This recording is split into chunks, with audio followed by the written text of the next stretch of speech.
Students, आज का हमारा टॉपिक रहेगा resolution of vector. Resolution of vector क्या होता है कि एक वेक्टर को तोड़ना है और जनरली हम लोग इसको दो वेक्टर में उसको हम रिजॉल्व करेंगे। ओके, ये क्या है जो हमने एडिशन पढ़ा है उसका अपोजिट है, अपोजिट ऑफ वेक्टर एडिशन। इसको करने से पहले हमारे लिए यूनिट वेक्टर का कॉन्सेप्ट समझ में आना चाहिए। आई होप कि ये कॉन्सेप्ट आप सब लोगों को समझ में आता होगा, लेकिन थोड़ा सा मैं उसका ब्रीफ दे देता हूँ। यूनिट वेक्टर क्या होता है कि इसका मैग्नीट्यूड 1 होता है, 1, और विदाउट यूनिट लेस, यानी कि डायमेंशन लेस है, डायमेंशन लेस, और ओनली इट हैज़ डायरेक्शन। इसके पास केवल क्या रहता है, डायरेक्शन। सपोज मेरे को किसी कोई क्वांटिटी है, फोर्स है, वो दे दिया मुझे 10 न्यूटन दे दिया। फोर्स तो एक वेक्टर क्वांटिटी है, और बोला गया कि मेरे को इस डायरेक्शन में इस फोर्स को लिखना है, ये कोई डायरेक्शन दे दी। तो मुझे क्या करना होगा, फोर्स को इस डायरेक्शन में जो यूनिट वेक्टर रहेगा, मान लो ये वेक्टर ए है, तो इस डायरेक्शन में यूनिट वेक्टर को ए कैप से डिनोट करूँगा। तो A cap is unit vector. अगर मैं फोर्स को इस यूनिट वेक्टर से मल्टीप्लाई कर दूं तो ये फोर्स वेक्टर बन जाएगा, that will B 10 A cap Newton. कोई यूनिट में चेंज नहीं हुआ क्योंकि ये डायमेंशन लेस है, और बस इसने क्या कर दिया, डायरेक्शन दे दिया, और ना ही इसका मैग्नीट्यूड में कोई चेंज हुआ। ये 10 का 10 ही रहेगा क्योंकि इसका मैग्नीट्यूड कितना रहता है, 1। Its magnitude is 1। Okay, A cap का मैग्नीट्यूड अगर मैं पूछूंगा तो कितना रहेगा, 1 रहेगा। और हम लोग यहाँ पर कार्टेशियन कोऑर्डिनेट सिस्टम में जो हम X Y and Z axes assume करते हैं, तो इन डायरेक्शंस में ऑलरेडी हमारे पास यूनिट वेक्टर्स को डिफाइन किया हुआ है। एक्स एक्सिस के अलॉन्ग होता है I cap, and Y axis के अलॉन्ग होता है जे कैप। कैप इसका डिनोशन करने का तरीका है, and along Z axis unit vector होता है के कैप। अगर कोई क्वांटिटी एक्स की तरफ है तो हम उसको आई कैप से मल्टीप्लाई कर देंगे, तो उसका मतलब हो जाएगा कि उसकी डायरेक्शन आई एक्स एक्सिस की तरफ है। ज़रूरी नहीं कोई एक्स या वाई की तरफ हो, कोई किसी प्लेन में होगी तो हम उसकी तरफ बात करेंगे कि उसको किस हिसाब से लिखेंगे, आई कैप, जे कैप एंड के कैप के हिसाब से। ओके, तो यूनिट वेक्टर आपको कंसेप्ट समझ में आता होगा, जस्ट मैंने एक ब्रीफ दे दिया। नाउ हम मूव करेंगे resolution of vectors. Resolution of vector, इसको थोड़ा समझना पड़ेगा, समझना बहुत ज़रूरी है, क्योंकि बुक्स में तरह तरह तरीके से लिखा होता है, बस स्टूडेंट्स क्या करते हैं, उसको रट लेते हैं। रटने से पहले आप इसको एक बार देखिएगा और समझेंगे, तब इसको मेमोराइज करने में, इसको अप्लाई करने में बहुत आसान रहेगा। पहले हम देखते हैं कि मान लो हमारे पास दो वेक्टर्स हैं, एक ए है और दूसरा वेक्टर बी है। इन दोनों को मैंने क्या किया है, हेड और टेल से कोइंसाइड कर दिया, एक टेल बचा एक हेड बचा, मैंने इसको ज्वाइंट कर दिया। तो ये वाला वेक्टर क्या बन गया, रिजल्टेंट आर। तो आर वेक्टर क्या होगा, vector R will be vector A plus vector B. अच्छा, अगर मैं एक बात पूछना चाहूँ कि अब आर वेक्टर केवल ए और बी वेक्टर के एडिशन से बन पाएगा या फिर कोई और भी वेक्टर हो सकते हैं, तो ऐसा तो है नहीं। अगर मैं सिंपली अगर एक मैथमेटिक्स में बात करूं कि 8 = 5 + 3 होता है, तो ऐसा तो नहीं है कि 5 और 3 मिलके 8 बनाते हैं। बहुत सारे नंबर्स मिलके 8 बना सकते हैं। 5.5 + 2.5 = 8, और 10 - 2 = 8। ऐसे इनफाइनाइट नंबर्स ऑफ कॉम्बिनेशन बन जाएंगे कि हमारे पास 8 नंबर अचीव हो जाए with the help of numbers. बस हमें दोनों नंबर्स को, इन नंबर्स को चेंज करना पड़ेगा। सिमिलरली हम यही कॉन्सेप्ट हम वेक्टर में देखेंगे कि अगर आर कैप है और मैं कहूँ क्या केवल यही पॉसिबल वेक्टर्स हैं, ये भी नो, हम देख सकते हैं। मैंने मान लो कोई वेक्टर ऐसे ले लिया और दूसरा वेक्टर ये ले लिया, यस, ये वेक्टर भी दे देगा। इसको मैंने मान लिया a1 और ये b1। वेक्टर इज डिफरेंट है, वो b है, ये b1 है, ये a है, a1 है, लेकिन इनका भी सम r मिल जाएगा। ओके, अगर मैं एक ऊपर ले लूँ,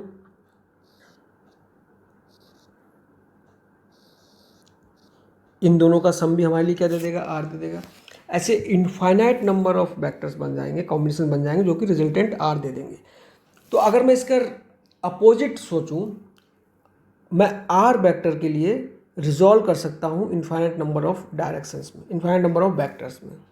ओके, तो कोई भी वेक्टर, बस हमारे पास एक ही कंडीशंस है कि ये तीनों vector R A and B, ये वेक्टर किस में होने चाहिए, vector R vector B must be coplanar, एक ही प्लेन में होना चाहिए। ऐसा नहीं कि एक एक है एक्स, ये बुक वाले प्लेन में है और दूसरा ऊपर की तरफ है, तब नहीं हो पाएगा। मतलब कहने का मतलब एक और समझ लीजिए, एक्स वाई जेड एक्सिस है, तो या तो ये इस प्लेन में हो या इस प्लेन में हो या फिर इस प्लेन में हो।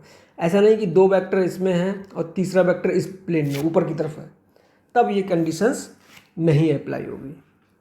ओके, अब मैं इसको और टर्म में कहना चाहूँगा जो हमारे पास बुकों में लिखी होती है कि एनी वेक्टर्स,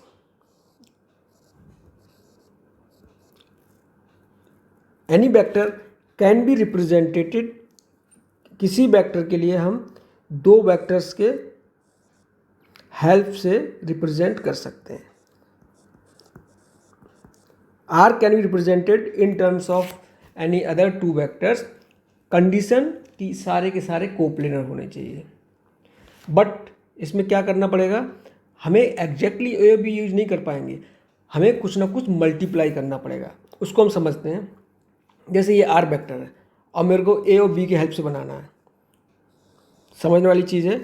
तो सबसे पहले एडिशन वाला कॉन्सेप्ट पता होना चाहिए। एडिशन में हेड टू टेल मिलाते हुए और फाइनली हम ये मिला देते हैं, तो ये रिजल्टेंट बन जाता है। तो हमारे लिए रिजल्टेंट आर बनाना है, तो हमारे लिए क्या करना होगा, एक टेल टू टेल कॉन्सेप्ट करनी पड़ेगी।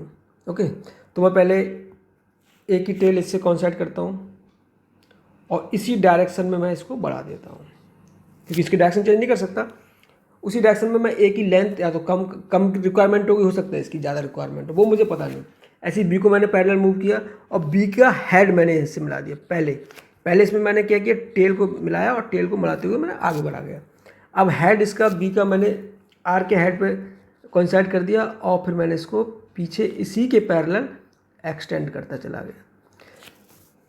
तो ये वाला वेक्टर ये हो गया, ये वाला वेक्टर बी से बना हुआ है। तो ये वाला वेक्टर जो ए के अलॉन्ग बनाया है, तो ये ए ना होके कुछ मल्टीपल ए का हो जाएगा। मैंने मान लिया इसको x1 से मल्टीप्लाई कर दिया।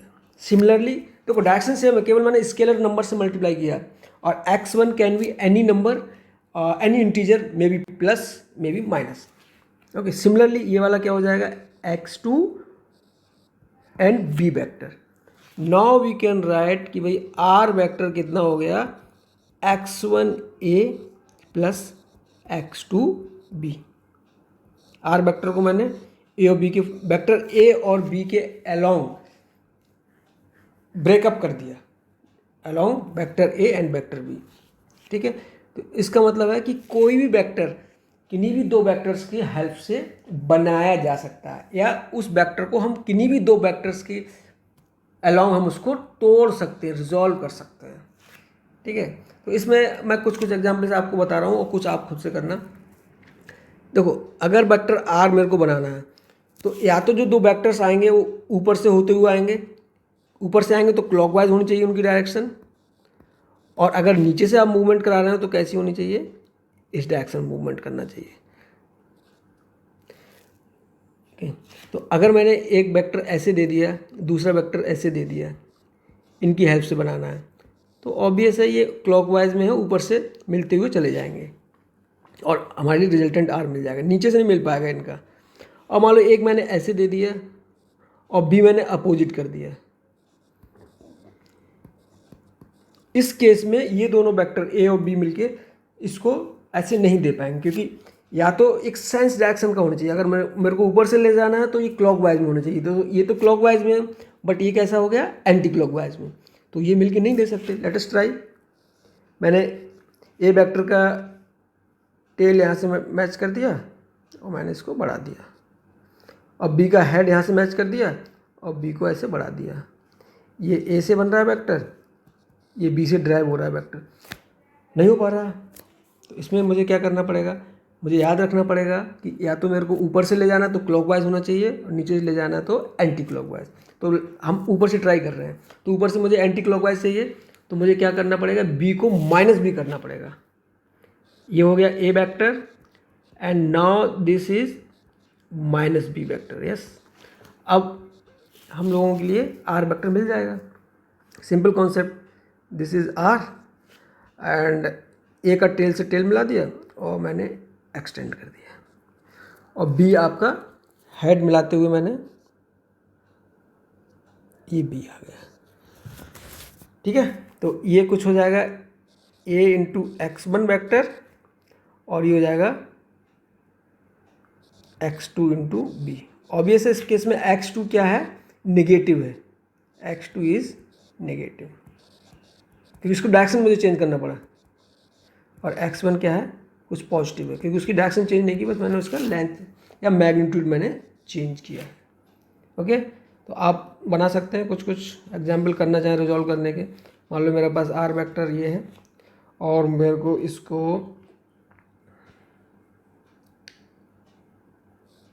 एक वेक्टर ये और दूसरा वेक्टर ये, ए और बी, इन दोनों के फॉर्म में रिजॉल्व करना है। This is A homework for you. Try करिए कि हम आर कैप को आर वेक्टर के लिए ए और बी के फॉर्म में किस तरह से लिख सकते हैं। ओके, ठीक है, अब हम आगे मूव करते हैं।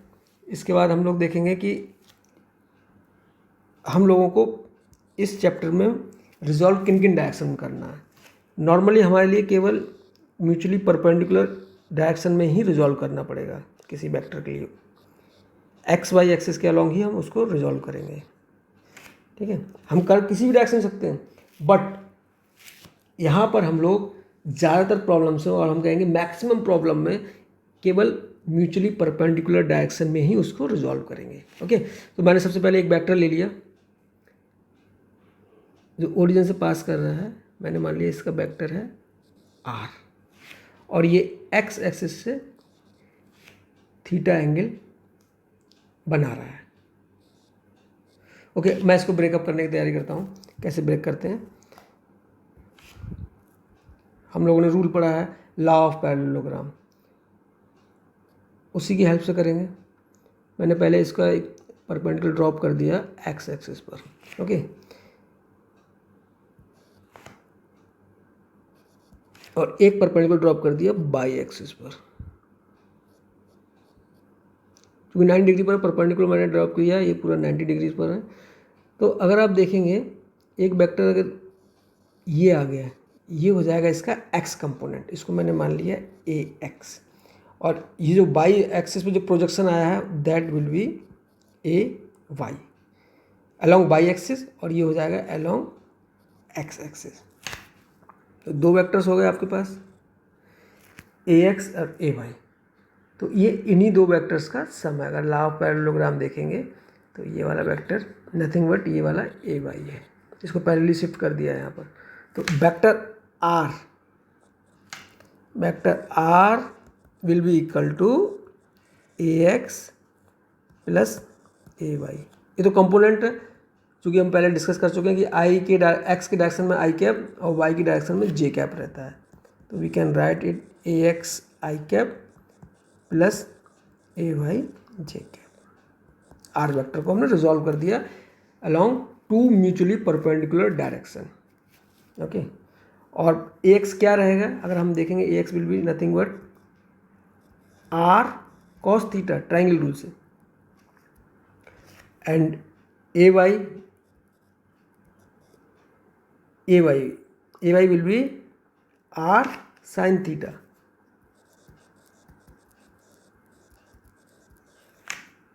कन्फ्यूजन है तो आप देख लीजिए, ये एंगल है, ये थीटा है, ये आर है, तो N A O, sine theta will be equal to A N upon O A, ये मॉड वैल्यू मैं यहाँ पर लिख रहा हूँ, and cos theta will be equal to base upon hypotenuse, base is O N upon O A. तो हम लोग यहाँ से ए एन निकाल सकते हैं। A N will be O A that is R sine theta and O N will be R cos theta. तो vector R को हम इस फॉर्म में लिख सकते हैं, आर कॉस थीटा आई cap plus R sine theta जे कैप। ठीक है, तो वेक्टर को डिनोट करने का एक ये कार्टेशियन फॉर्म में एक तरीका हो गया आई कैप एंड जे कैप की तरह से with the help of unit vectors. अभी तक हमने इस तरीके से डिनोट नहीं किया था। और आगे हम एक चीज़ और देखते हैं कि वेक्टर को किस तरह से हम डिनोट कर सकते हैं, इसी को लेके चलते हैं। ये वेक्टर आर था और ये था आर कॉस थीटा इसका, और ये वाला डिस्टेंस आया था आर साइन थीटा। तो अगर मैं इसके कोऑर्डिनेट्स चेक करूं, ओ के तो कोऑर्डिनेट 0,0 हैं। मैं कोऑर्डिनेट सिस्टम की हेल्प से वेक्टर को डिनोट करूंगा। तो इस पॉइंट के कोऑर्डिनेट्स, इसके टिप के कोऑर्डिनेट्स क्या हो जाएगा, R cos theta and R sine theta. Okay, तो अब मेरे को ओ ए वेक्टर डिनोट करना है। तो एक तो तरीका हो गया कि इस तरीके से कर दूं जो मैंने अभी किया था, R will be equal to vector R cos theta I cap plus R sine theta J cap. इसमें मुझे वेक्टर आर पता है और थीटा पता है। अगर ये पता नहीं है और मेरे को कोऑर्डिनेट पता है तब भी मैं डिनोट करूँगा इसको। तब कैसे, जो मेरा प्रोसीजर रहेगा वो रहेगा R cos theta minus 0 X coordinate of this minus X coordinate of originating point into I cap plus R sine theta minus 0 Y coordinates of end point जहाँ पर टर्मिनेट कर रहा है वेक्टर, और वाई कोऑर्डिनेट जहाँ से start कर रहा है। ये भी क्या निकल के आएगा, ये एक्स कंपोनेंट निकल के आ जाएगा और ये वाई कंपोनेंट। बस लिखने के दो अलग अलग तरीके हैं, कहीं पर ये इजी रहेगा, कहीं पर ये वाला इजी रहेगा। अब मान लो मुझे दे दिया कोऑर्डिनेट सिस्टम में दे दिया, एक पॉइंट दे दिया ये x1 y1, okay this is ए, और एक b दे दिया पॉइंट, इसको दे दिया x2 by2। अब मुझे एक वेक्टर लिखना है a टू b की डायरेक्शन में। ध्यान देना आपको, a टू b मतलब a पे स्टार्टिंग हो रहा है और b पे टर्मिनेट हो रहा है। तो हमारे लिए जो वेक्टर लिखना होगा उसमें हमें फाइनल माइनस इनिशियल, ये स्टार्टिंग पॉइंट इनिशियल मान लेता हूँ और ये फाइनल मान लेता हूँ। तो फाइनल माइनस इनिशियल ही हमें करना पड़ेगा। Vector A B will be equal to X coordinate of terminating जहाँ टर्मिनेट कर रहा है minus initiating into I cap, and Y coordinate of terminating minus J cap. इसी में अगर वो कहे कि वेक्टर बी ए आपको बताना है तो बी ए, अब मुझे क्या हो गया, बी ए ये वाला हो गया, यहाँ से स्टार्ट होके इधर आ रहा है। तो अब मुझे उल्टा करना पड़ेगा, बी ए। ठीक है, तो B A will be equal to terminating हो गया मेरा ए, तो टर्मिनेटिंग का एक्स माइनस स्टार्टिंग का x, x1 minus x2 into i cap plus y2 y1 minus y2 into j cap. ये x की डायरेक्शन में हो जाएगा और ये y की डायरेक्शन में उसका कंपोनेंट्स हो जाएंगे। सिमिलरली अगर इस तरह के वेक्टर्स में अगर कार्टेशियन क्वांट्स यूनिट वेक्टर्स इसको बोलेंगे, यूनिट वेक्टर्स और कार्टेशियन कोऑर्डिनेट्स के रूप में दिया है वेक्टर, तो एडिशन सब्सट्रैक्शन भी हम लोग विदाउट यूजिंग जो पहले मेथड हमने किया था R equal to A square plus B square plus 2ab cos theta, या फिर ग्राफिकल मेथड से किया था, उसका हमारे लिए कोई रिक्वायरमेंट नहीं है। हम लोग सिंपल उसको ऐड कर सकते हैं। जैसे मैंने मान लिया एक वेक्टर ए ले लिया, ये कार्टेशियन कोऑर्डिनेट के रूप में लिखा a x i plus A Y j. Okay, now second vector is B, vector B वो लिखा है b x i plus b y j vector लिखा है। और इसको और ज़्यादा अच्छी तरह लिखना चाहें तो ओ ए लिख सकते हैं, एंड ये हो गया ओ बी। अब मुझसे पूछ लिया कि ए बी बताइए, ओ ए प्लस ए बी दोनों को ऐड करना है। तो इस केस में जब ऐड किया जाता है तो आई वाला कंपोनेंट आई के साथ ही ऐड होगा, ये नहीं है आई वाला बाई के साथ ऐड हो जाए, जे के साथ ऐड हो जाए। तो ये a x plus b x into i cap plus A y plus b y into j cap. अगर सब्सट्रैक्ट भी करना ओ ए माइनस ओ बी, तो ए से ओ बी सब्सट्रैक्ट करना है, तो again A x minus B x I cap plus A Y minus B y J cap. इस तरह से हम वेक्टर्स का एडिशन एंड सब्सट्रैक्शन करेंगे। इसका हम अगर फील लेना चाहें कि क्या है O A B, let us come to the Cartesian coordinate system x and y. This is O 0,0 and this is A and this is B. इसके coordinates A x B x होगा, simple है, क्योंकि जब O ही vector लिखेगा तो a x minus 0 into i cap और a sorry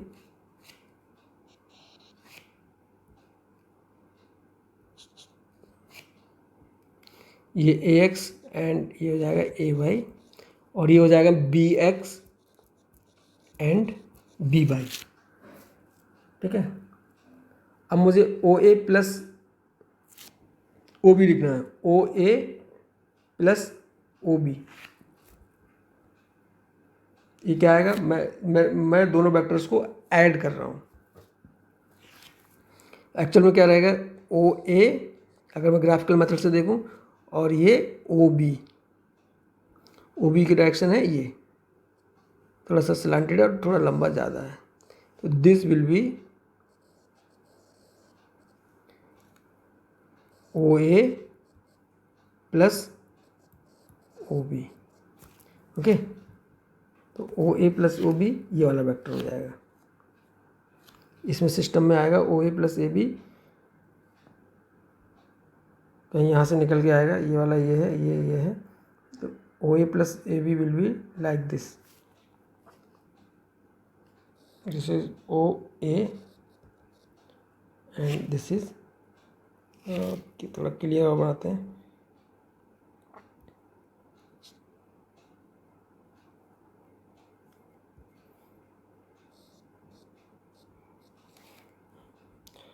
इस डायरेक्शन में ओ ए, ठीक है, और ओ बी हो गया यहाँ से ऊपर की तरफ गया है, थोड़ा सा कम ऊपर गया है, ये एंगल छोटा है, ये एंगल बड़ा है।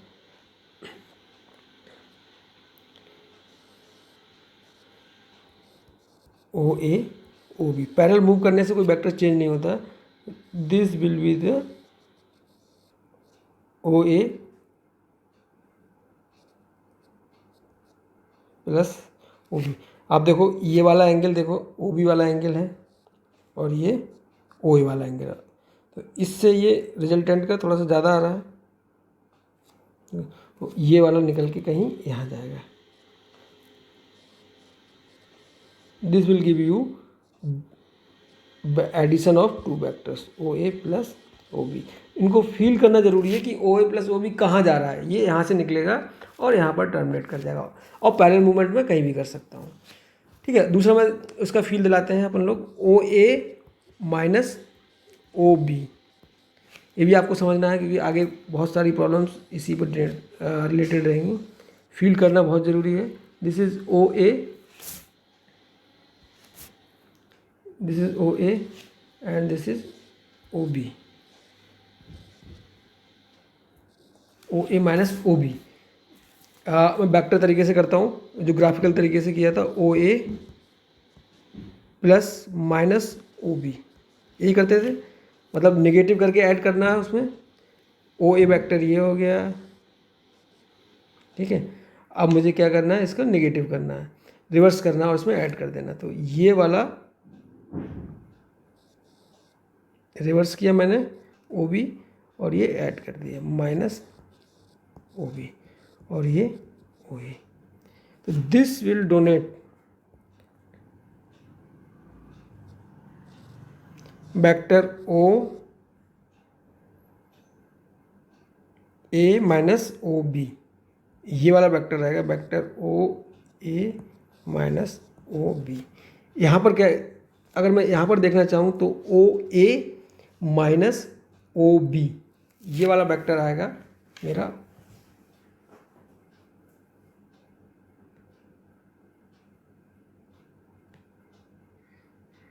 ओ ए, ये रहा। अब इसमें हम लोग देखेंगे तो ये वाला डायरेक्शन आ गया vector O A minus O B. ये तो हमारा पुराना तरीका हो गया, लेकिन अब कार्टेशियन कोऑर्डिनेट सिस्टम में हम लोग कैसे देखेंगे? इसके लिए हमें क्या निकालना है? O A minus O B. तो ये वाला जो डायरेक्शन आएगा, देखो ये दोनों पैरेलल है, थोड़ा लेंथ का थोड़ा फर्क आ गया है क्योंकि स्केल का मैंने प्रॉपर यूज नहीं किया है। तो this vector will represent, this vector मैंने मान लिया आर, ये रिप्रेजेंट करेगा vector R will be equal to O A minus O B. हम इसको चेक भी कर सकते हैं। देखो इस केस में क्या रहेगा, ये हेड, ये टेल और इसका हेड ये हो गया, इसकी टेल ये हो गई, ये हेड हो गया, और ये टेल और ये हेड आपस में मिले हुए हैं। तो हमारे लिए रिजल्टेंट सम हो गया ओ ए। अगर हम इस ट्राइंगल में ट्राइंगल रूल ऑफ एडिशन लगाएं तो O A will be equal to O B plus B A, जो कि हमने आर लिख दिया बी ए। ठीक है, तो B A will be equal to O A minus O B, that is जिसको हम आर लिख रहे हैं अभी। तो बी ए वेक्टर रिजल्टेंट जिसको हम कह रहे हैं वो ओ ए माइनस ओ बी हो गया। ओ ए माइनस ओ बी निकालने के लिए क्या है, ए पर हमको टर्मिनेट करना है और बी से हम लोगों को स्टार्ट करना है। ये हमको ध्यान रखना है कि ओ ए माइनस ओ बी की डायरेक्शन क्या आएगी। अगर मैं दोबारा से आपको एक ओ ए और दिस इज ओ बी, अब मैं कहूँ कि ओ बी माइनस ओ ए क्या रहेगा, तो इस केस में मुझे क्या करना पड़ेगा, ओ बी माइनस ओ ए, मुझे बी पर टर्मिनेट करना पड़ेगा और यहाँ से ये करना पड़ेगा। तो ये वाली डायरेक्शन रहेगा, ये जो वेक्टर होगा that will give you O B minus O A. याद रखने के लिए आपको ऐसे मेमोराइज करना पड़ेगा, जहाँ पर हम लोग टर्मिनेट कर रहे हैं वहाँ से ओ बी, वो स्टार्टिंग रहेगा ओ बी माइनस ओ ए, और जहाँ से हम स्टार्ट कर रहे हैं तो O B minus O A will be this and O A minus O B will be इसका अपोजिट हो जाएगा। ठीक है, तो आई होप कि आपको ये समझ में आ रहा होगा। नेक्स्ट हम लोग आगे चलते हैं। जरूरी नहीं कि हमारे पास ये एक्स और वाई ही डायरेक्शन रहे, इसी कार्टेशियन कोऑर्डिनेट सिस्टम में हमको ब्रेक करना है, हम किसी और कार्टेशियन कोऑर्डिनेट सिस्टम में भी ब्रेक कर सकते हैं। एग्जाम्पल, जैसे मैंने मान लिया कि ये मेरे पास एक वेक्टर है एक्स और वाई,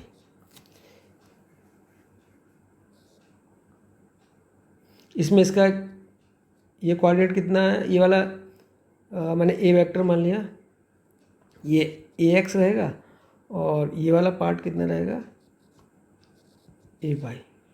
तो अगर मैं इस वेक्टर को लिखूँगा तो that A vector will be equal to A x I cap plus A Y J cap, या फिर अगर ये थीटा एंगल दिया हुआ है तो हम लिख सकते हैं vector A will be equal to A cos theta I cap plus A sine theta J cap.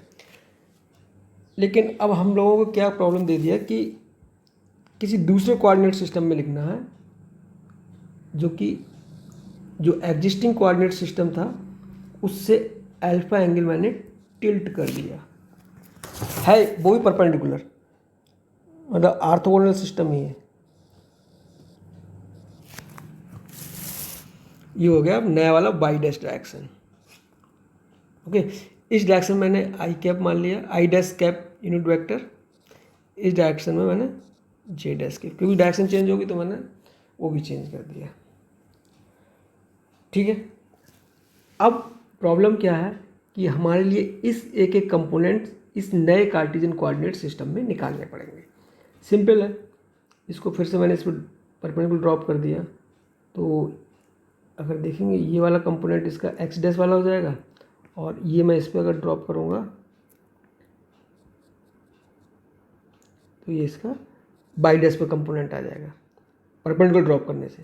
तो ये जो वेक्टर ए रहेगा वो अब इन दो वेक्टर्स का सम हो गया, दिस प्लस दिस, ठीक है। और नए कोऑर्डिनेट सिस्टम में इसका एंगल जो थीटा था वो कितना हो गया, थीटा माइनस अल्फा, सिंपल हो गया। अब इसका एक्स डैश कंपोनेंट कितना रहेगा, A cos theta minus alpha along a x direction में हो गया, एंड बाई कंपोनेंट नए वाले कोऑर्डिनेट सिस्टम में कितना हो जाएगा, A into sine theta minus alpha. तो वेक्टर ए के लिए दोबारा से नए कोऑर्डिनेट सिस्टम में A cos theta minus alpha into i dash cap plus A sine theta minus alpha into j dash cap हो गया। वेक्टर सेम रहा, बट नए कोऑर्डिनेट सिस्टम में क्या हुआ, उसके कंपोनेंट्स थोड़े चेंज हो गए। जो कंपोनेंट एक्स की तरफ था पहले ए कॉस थीटा था, वो अब ए कॉस थीटा माइनस अल्फा हो गया। बाकी वेक्टर में कोई भी चेंज, कोऑर्डिनेट सिस्टम चेंज करने से वेक्टर में कोई भी चेंज नहीं होता, वो सेम ही रहेगा, दैट रिमेन अनचेंज। हम उसका कुछ भी चेंज कर दें कोऑर्डिनेट सिस्टम, जरूरी नहीं कि हर समय ये ऑर्थोगोनल ही हो, कभी कोई और भी एंगल हो सकता है, तो हमारे लिए वहाँ पर निकालना पड़ेगा। लेट अस से एक वेक्टर मैंने ए ले लिया, अब मैंने म्यूचुअली परपेंडिकुलर नहीं दिया, मैंने कहा ये वाला एक अल्फा एंगल सब्सटेंड कर रहा है, एक एक्सिस, दूसरी एक्सिस बीटा सब्सटेंड कर रही है। मतलब दो वेक्टर्स हैं, मतलब एक वेक्टर है वो हमारे लिए इन दो डायरेक्शन में उसको ब्रेक करना, उसकी हेल्प से लिखना है। लिख सकते हैं। अभी हमने जब ये लेक्चर स्टार्ट किया था सबसे पहले यही बताया था, कोई भी वेक्टर, कोई भी तीन वेक्टर अगर एक प्लेन में यानी कि को प्लेनर वेक्टर्स हैं तो किसी भी एक के लिए बाकी की दो के टर्म्स में लिख सकते हैं। उसमें कुछ मल्टीप्लाई करना पड़ेगा दूसरे में, हो सकता है +1 मल्टीप्लाई करना पड़े +2 या -1 -2 करना पड़े, but we can write in the form of another vector. तो हमारे पास चैलेंज आ गया कि भाई ये नई मैंने दे दिया एक्सिस, ये एक्स डैश दे दिया, ये बाई डैश दे दिया, तो ए वेक्टर के लिए मुझे इन दो डायरेक्शन में ब्रेक करके लिखना है। ठीक है, कोई दिक्कत नहीं। क्या करेंगे कि हमारे लिए पैरेललोग्राम लॉ ऑफ एडिशन पता होना चाहिए। उसमें क्या रहता है कि अगर ये इन दोनों का रिजल्टेंट होना चाहिए ना, अगर दो वेक्टर्स का मुझे रिजल्टेंट निकालना है तो टेल टू टेल कोइंसाइड कर देना है, एंड एक पैरेललोग्राम कंप्लीट करना रहता है। इसके पैरेलल यहाँ पर ड्रा कर दिया और इसके पैरेलल मैंने यहाँ पर ड्रा कर दिया, सिंपली मेरे को। तो ये वाला जो रहता है वो रिजल्टेंट रहेगा। अब इसमें उल्टा है, ये वेक्टर मतलब रिजोल्यूशन क्या है, एडिशन का उल्टा है, तो मैं एडिशन करने के लिए कोशिश करूँगा कि एक तो डायरेक्शन ये हो गई और एक डायरेक्शन ये हो गई, तो मुझे इसके पैरेलल यहाँ से ड्रॉप कर दिया, ओके, और इसके पैरेलल ये कर दिया, वेरी गुड। तो ये अल्फ़ा बीटा ये एंगल्स हैं, ओके। तो अगर आप देखें ये वाला जो वेक्टर है ये दो वेक्टर्स का सम हो गया, एक तो इस वेक्टर का और एक इस वेक्टर का। ये बहुत सारे वेक्टर्स का सम हो सकता है, लेकिन हमारे लिए पर्टिकुलरली इन्हीं डायरेक्शन में इसको ब्रेक करना है, O x dash and O y dash. तो वही हम डायरेक्शन लेके आ गए कि ये भाई अगर ओ एक्स डायरेक्शन में हमारे लिए इतनी लेंथ चाहिए एंड ओ वाई डायरेक्शन में हमारे लिए इतनी लेंथ चाहिए, और उन दोनों को जब हम ऐड करेंगे तो हमारे पास ये रिजल्टेंट वेक्टर बन जाएगा। तो प्रॉब्लम हमारे पास रह गई कि अब ये ए पॉइंट मैंने मान लिया, इसको पी मान लिया, इसको क्यू मान लिया, ठीक है। ये बीटा एंगल है ऑब्वियस है, तो ये वाला एंगल भी क्या रहेगा, बीटा ही हो जाएगा, और ये एंगल कितना हो जाएगा, पाई minus alpha plus beta. Simple triangle rules, थोड़ा सा इसको बड़ा कर लेता हूँ। आपके लिए ए गिवन है, ठीक है, अल्फा गिवन है, बीटा गिवन है, this angle is also given pi minus alpha plus beta. अब हमें निकालना क्या है, एक ये पार्ट निकालना है और एक ये निकालना है, ठीक है। O A P. तो sine rule in a triangle, ये मैंने पहले भी डिस्कस किया था। इसमें क्या रहता है कि जो साइड ली उसके अपोजिट एंगल यानी A upon sine of pi minus alpha plus beta will be equal to this angle, this line is OP, OP just OP लिख दिया, डिवाइड बाई साइन बीटा, ठीक है। This will be equal to PA divide by इसके opposite angle है sine मतलब alpha.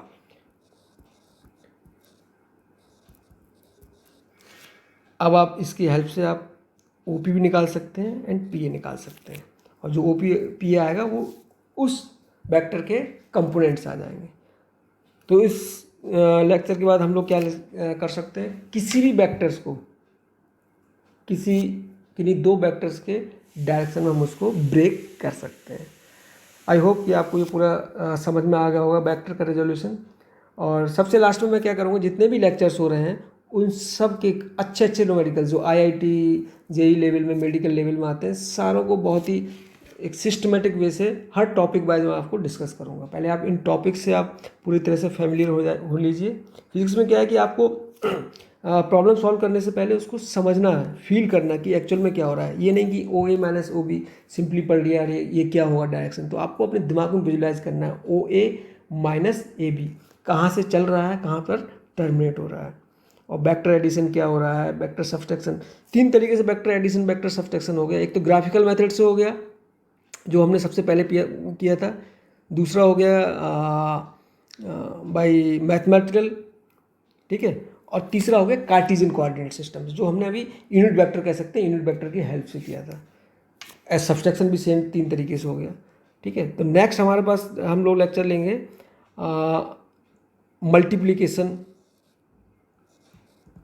Multiplication of vector.